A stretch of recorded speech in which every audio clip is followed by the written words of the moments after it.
welcome back to Thrak Attack. What's your adventure? And happy Pokemon Day! I love Pokemon. I've always loved Pokemon. And when a new Pokemon game gets announced, it's awesome. So, instead of going through the normal schedule of things, there are some new things we need to talk about, like a couple new albums and singles from this week. I would like to talk about Pokemon. So, February 27th was Pokemon Day. It's the 23rd or 22nd birthday of Pokemon games, and it came out with a bang. Pokemon Go had new events like shiny Gen 1 Pokemon and new raids with the Dialga boss, and it's still going. It's still killing it. It's still kicking. I have not been playing as much, but I know that a lot of people are still out there playing, and I still play from time to time. I go around the park and get the Pokestops. I got stuck trying to get a Kingdra, and it has not given me a Dragon Scale yet, so I'm a little bummed out about that. There's a new movie coming out, Mewtwo Strikes Back Evolution. It is basically the Pokemon the first movie, but a CG movie. It looks really good. I mean, the first movie was actually a good movie. And now that they're doing a CG remake, and I'm hoping they add more into it, they push it forward and change it up a little bit, just like they're doing with the Disney remakes, hopefully. I mean, the Lion King trailer came out from the Oscars, and it was literally just the opening scene. I've already seen that scene. It's perfect. It's a perfect scene. Don't do it again. Don't ruin it. Anyways, back to the Pokemon. I've always played Pokemon ever since Gen 1, and I have all my games here, and I would like to go through each generation and tell you what I liked, what I didn't like, and then we could talk about the big announcement, Pokemon Generation 8. So, first up, there was Pokemon Blue and Red and Yellow. I got Pokemon Blue because I started with Squirtle. Squirtle's one of my favorite starters. I also like Venusaur. I'm not a huge fan of Charizard. I don't know what all the hype is about. He's just so weak to rock, and I don't like I usually don't like 4 times weakness. But other Pokemon that I like from that generation are Nidoking, Ninetales is amazing, Kabutops. Those are some of my favorites. And I love that generation because it's the first generation. I know that there are flaws in the game system, but the way that was presented and the way that it started it all and figured out everything from the get-go was amazing. So Gen 1 is awesome. Gen 2, I got Pokemon Silver. I don't think there's a reason for me getting Pokemon Silver. It was just because that was the first one I picked up, and I kind of like Lugia better than Ho-Oh. Now I like Ho-Oh better than Lugia, but that's just the way it goes. I started with a Totodile. So my team, I remember my first team was my favorite team from that generation, was Feraligatr, Crobat, Ampharos, Steelix, Sunflora, and a Houndoom. Yeah, that was it. And it was a great team. I really, really enjoyed this game. This game just added so much more to it. It fixed the problems that the first game had, and it had the best sequel ever. It's the best sequel ever. Sorry, it is. After you finish the first game, you could go back to the first region in Pokemon Blue and battle your character from the first game. How awesome is that? Best sequel ever. Video game, movie, anything. Best sequel ever. Also, it gave me my favorite Pokemon, Ampharos. It's just the best. Third generation was the first generation and only generation on the Game Boy Advanced. Pokemon Ruby and Sapphire and Emerald, they're fine. I really enjoy these games. This is the time when I was kind of out of Pokemon, so I didn't love this one. It just...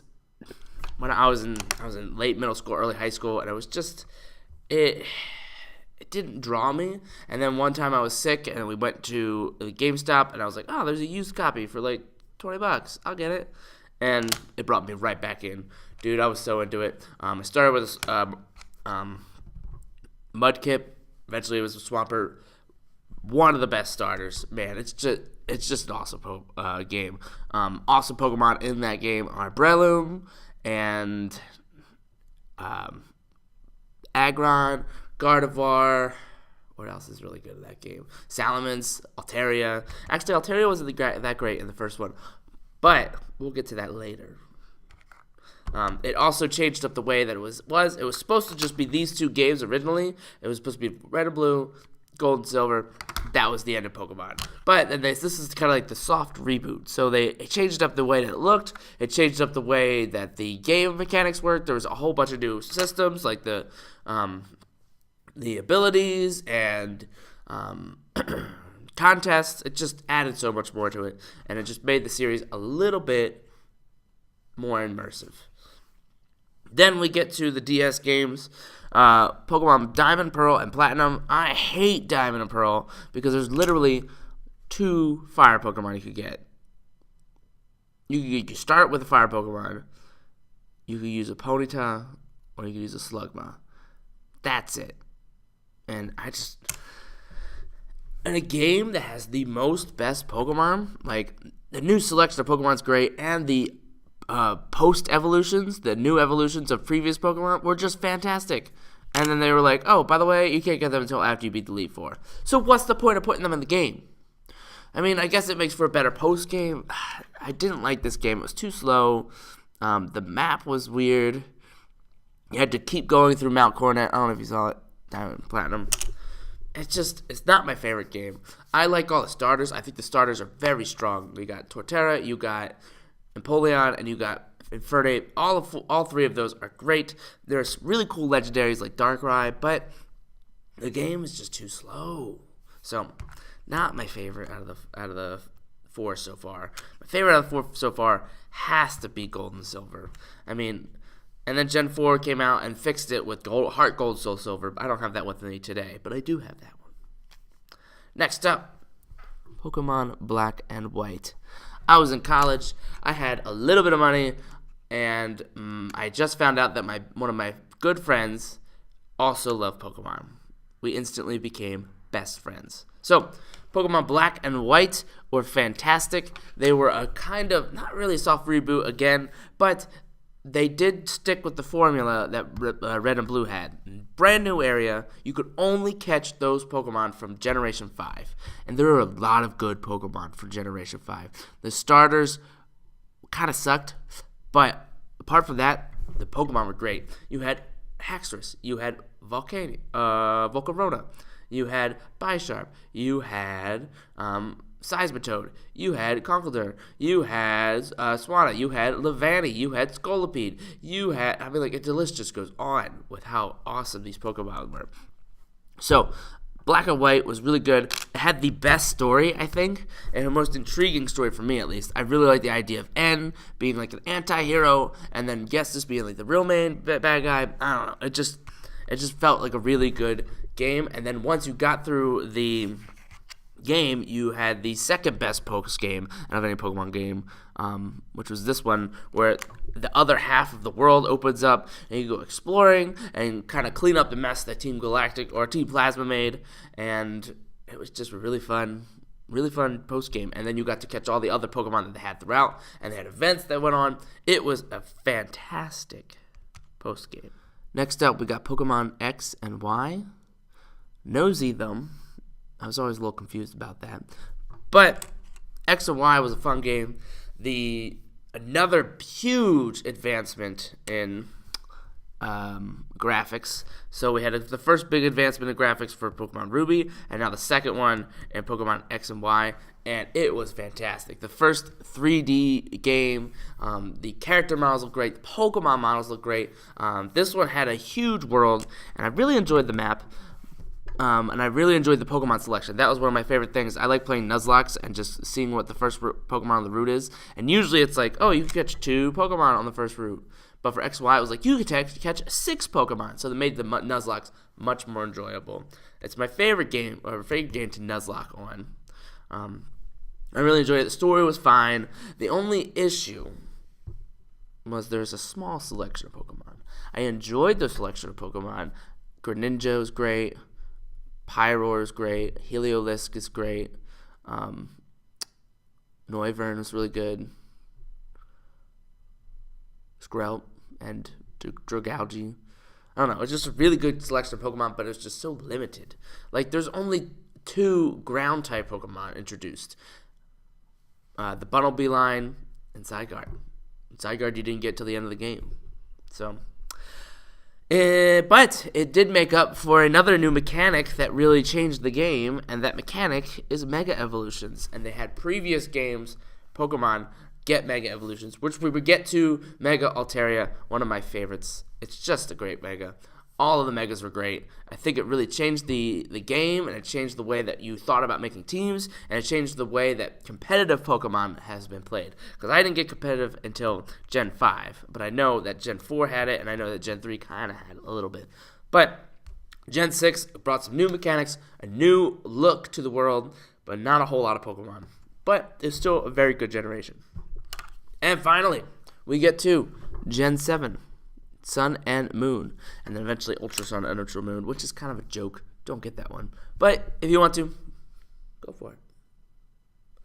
Pokemon Sun and Moon were great games. They didn't really add much on it looked a little bit better. There's a little more detail for the 3D models, but wasn't that much better. So the idea behind Sun and Moon was to change the way that the worlds worked. So instead of battling 8 gyms, you would take on 8 trials and battle the trial captains and do a trial for a totem Pokemon. It's a really good idea in theory. In practice, it didn't make for good replays. I played through Sun and Moon, and I was like, great, I'll play one more time, and then that's it. All the other games, I would want to play over and over and over again and try to get as many different team combinations, but eventually I settled in on a good team for Sun and Moon, and I didn't want to go back. I started with, who did I start with? Oh, I started with Incineroar. Well, I liked all the starters. I originally started with Primarina. Decidueye's fine. He's a really good looking Pokemon, but I don't really like his moveset. And Incineroar is great. But the favorite Pokemon from Sun and Moon has to be Araquanid. It's just the best. I mean, it's bulky. It's got an ability that helps with its weaknesses. It's got a good moveset, and it just looks so cool. I mean, I just love it. It's one of my favorite Pokemon. So, Gen 1 started it all. Favorite Pokemon? Nidoking. Gen 2, best sequel ever. Favorite Pokemon? Ampharos. Gen 3, new mechanics, new look, soft reboot. Favorite Pokemon? Breloom. Gen 4, first on the DS. Really good Pokemon selection, bad Pokemon distribution. Favorite Pokemon from Gen 4? Staravia. Or Staraptor. Whatever the one's the third one. Gen 5. Awesome setup. Great post-game. Favorite Pokemon? Musharna. Gen 6. Great new look. Awesome Pokemon selection.